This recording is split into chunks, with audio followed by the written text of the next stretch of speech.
Inna lillahi wa inna ilaihi raji'un. Telah berpulang ke rahmatullah seorang ulama besar kita di Indonesia, Syekh Ali Jabir. Pada hari ini pukul 8 tadi ya. Kita sebagai umat muslim sangat berduka dan sangat kehilangan. Bukan kita tidak mengikhlaskan, beliau bukan meninggal tapi berpindah tempat. Seseorang ulama yang disayang Allah, yang dicintai Allah, meninggal dunia adalah disebut berpindah tempat. Mungkin beliau lebih istimewa tempat di sana yang sudah disediakan oleh Allah SWT daripada tempat-tempat di dunia ini. Semewah apapun di dunia ini, lebih mewah 100.000 kali lipat daripada tempat-tempat di dunia ini dibandingkan dengan tempat yang sudah disediakan oleh Allah SWT bagi ulama atau hamba-hamba Allah yang dicintai Allah.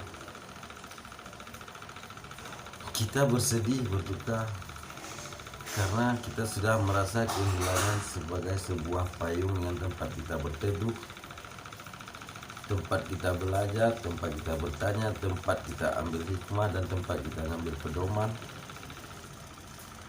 Dan beberapa hari yang lalu di Aceh, seorang ulama karismatik juga, almarhum Abu Palu Gading, juga telah berpulang. Satu persatu ulama yang dicintai Allah telah meninggalkan kita ini semua. Dan semoga ke depan bagaimana, dan kita berharap dan berdoa generasi ke depan dan yang masih ada beberapa orang lagi sebagai petunjuk arah, sebagai tempat kita berlindung dan berpayung. Sangat kita khawatirkan jika beberapa orang lagi dan beberapa ulama lagi yang ada di sini berpulang, bagaimanakah kehidupan kita nanti? Dan sebagai contoh yang kita lihat saat ini, seandainya tidak ada ulama, tidak ada santri, tidak ada pondok-pondok pesantren, sungguh tidak bisa kita bayangkan bagaimana generasi ke depan ini yang akan terjadi.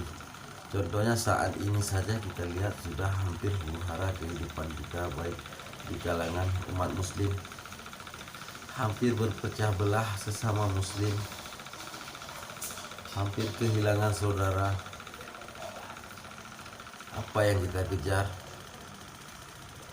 apa yang kita buru di dunia ini selain kita berburu akhlak dan amal untuk modal berpulang? Sesungguhnya saya sangat terharu dan terkesan atas nasihat-nasihat Syekh Ali Jabir, baik di video YouTube-nya atau di pengajiannya atau di ceramahnya. Beberapa ulama yang sudah berpulang sebagai favorit saya yang selalu saya simak, almarhum Ustadz Al-Bukhari dan beberapa ulama lagi. Setiap kita mendengar Zainuddin MZ, setiap kita dengar ceramahnya, kita bagaikan bisa merenungkan seolah-olah hari ini kita harus sadar dan tobat. Sekarang hanya tinggal kita bisa mengambil pedoman dan menyimak hanya ceramah-ceramah Ustadz Abdul Somad. Jika memang beliau Syekh Ali Jabir sudah pergi, dan ada beberapa ulama lagi yang masih bisa ngambil sebagai tongkat dan payung dalam kehidupan kita ini, agar hidup kita, dan ada beberapa ulama lagi yang masih bisa ngambil sebagai tongkat dan payung dalam kehidupan kita ini, agar hidup kita mengarahkan ke syariat, agar tidak huru-hara, Dan buat beliau Syekh Ali Jaber, semoga almarhum diterima di sisi Allah Subhanahu wa taala dan diberi tempat istana Allah yang sudah disediakan untuk beliau sebagai ulama yang dicintai Allah. Banyak kenangan-kenangan dan kesan-kesan yang beliau tinggalkan. Sungguh indahnya jika kita pergi atau kita meninggal, kesan yang kita tinggalkan beribu umat terharu dan terkesan di saat menonton atau melihat ceramah-ceramah kita, baik di media yang kita tinggalkan sebagai kenangan di dunia ini. Berulang kali kita putar, berulang kali rahmat yang akan dikirimkan kepada Allah SWT, dan contoh-contoh ulama yang dicintai Allah, yang disayangi Allah, mulai di dunia ini sudah dipuji oleh umat, sudah dimuliakan oleh umat. Apalagi kalau sama Allah Subhanahu wa taala. Sungguh sakitnya jika kita mati atau meninggalkan dunia ini, kita meninggalkan penuh kenangan yang buruk, kita meninggalkan utang, meninggalkan kesan-kesan yang menyakitkan, meninggalkan banyak yang menyakiti rakyat atau menyakiti umat atau menyakiti keluarga atau bermacam. Hidup kita tidak bermanfaat untuk orang lain. Di saat kita meninggal, yang ada kenang-kenangan kita adalah keburukan, kejelekan, hinaan. Jika mereka tahu kita sudah meninggal, malah orang tertawa yang bahwa mereka bahagia dengan kejadiannya meninggal kita, yang bahwa sudah kehilangan seorang yang tidak bermanfaat di dunia ini. Bukan malah berdoa. Makanya dalam video ini saya buat apa adanya dan sebisa saya sebagai rasa simpati dalam hati saya kepada ulama kita semua ini, Syekh Ali Jaber. Sebagai video ini sebagai mengucapkan innalillahi wa inna ilaihi raji'un.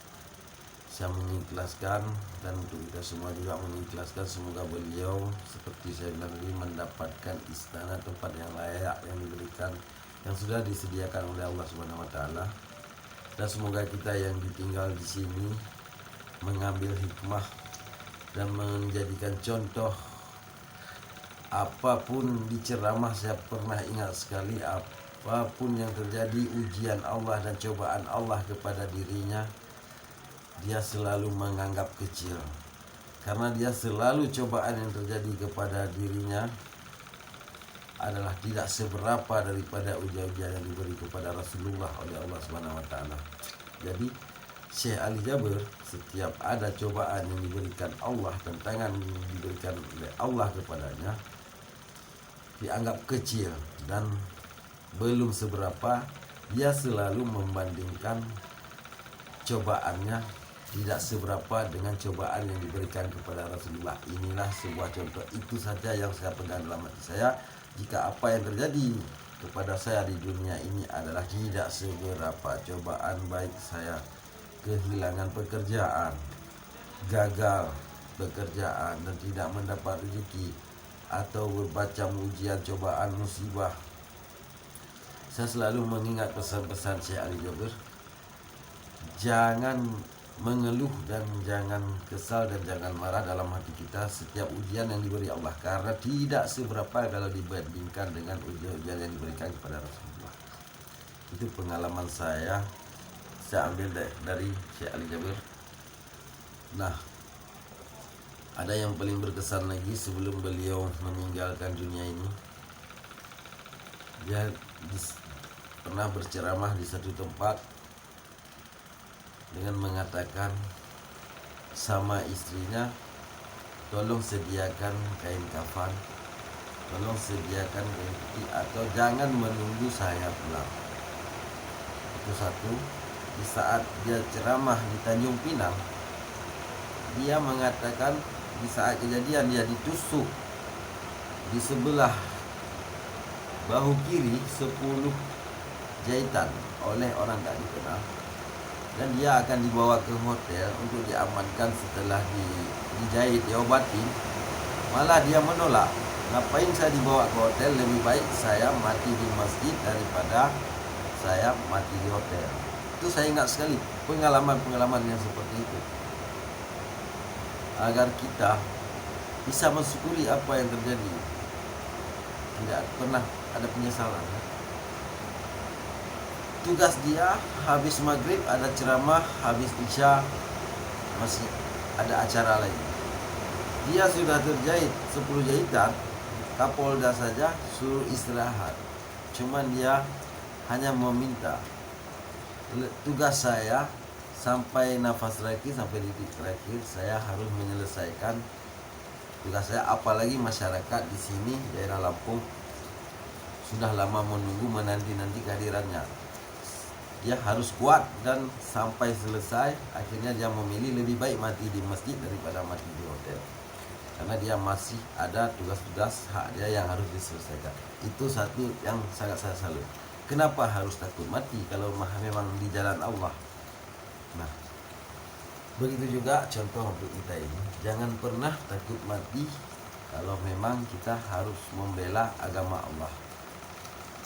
Jangan menutupi hukum-hukum Allah. Bagi yang tahu ya, kami ini tidak tahu,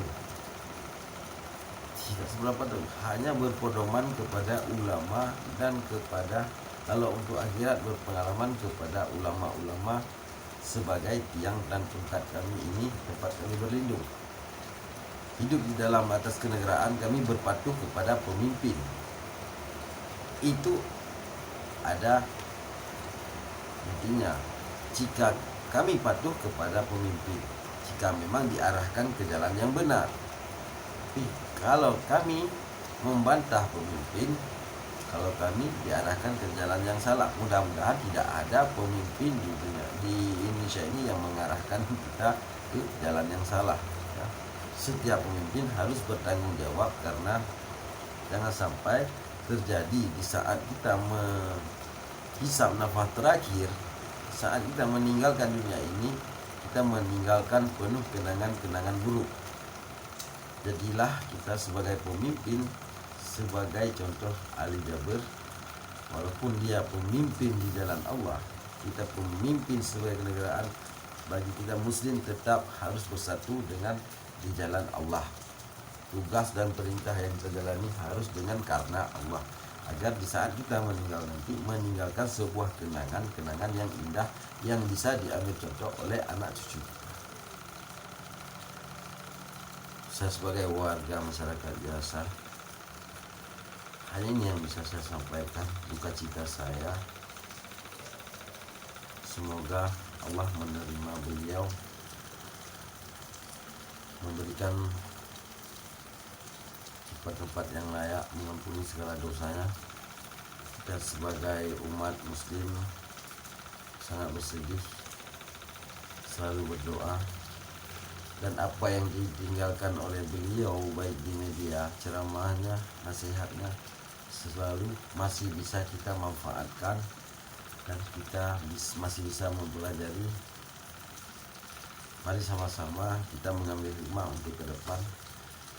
Apapun intinya, apapun yang ujian yang diberikan oleh Allah Subhanahu wa Ta'ala untuk kita, jangan pernah mengeluh. Ambillah contoh sebagai Syekh Ali Jaber. Tidak seberapa ujian yang diberikan kepada kita kalau dibandingkan dengan ujian yang diberikan kepada Rasulullah. Sampai di situ, wassalam. Assalamualaikum warahmatullahi wabarakatuh.